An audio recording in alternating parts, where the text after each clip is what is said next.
Land आहे, सरकारी जागा आहे। मला तेही तपासावं लागेल की त्यांनी जे नोटीस दिली आहे 42 कोटीची, किंवा ती चौकशी समिती तपासेल की 42 कोटीची नोटीस दिली, जो सरकारी जागेचा व्यवहार आहे। शेवटी जेव्हा एखादी नोटीस आपण देतो तेव्हा सरकारी जागेचा व्यवहार जो आहे तो या नोटीसमधनं जे काही 42 कोटी येणार आहे ते नेमके कशाचे आहे हे मला तपासावं लागेल, कारण आपण व्यवहार रद्द करतोय।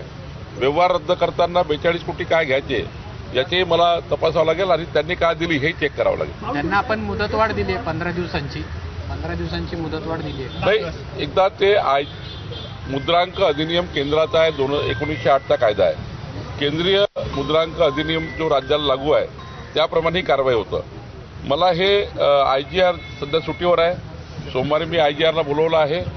IGRला मी चेक करायला लावणार आहे की तुम्ही जे 42 कोटी वसूल करतायत, जो व्यवहारच रद्द आपल्या सरकारला करायचा आहे, जो व्यवहारच त्या ठिकाणी रद्द होणार आहे, कारण ती सरकारी लँड आहे। चौकशी समितीला आमच्या चौकशी समितीचे पॅरामीटर काय आहे, कोणी गडबड केली आहे। सातबारे बंद असताना जे प्रॉपर्टी कार्ड तयार झालं, प्रॉपर्टी कार्ड न बघता कशी रजिस्ट्री झाली, हे सर्व चौकशीचे मुद्दे आहे।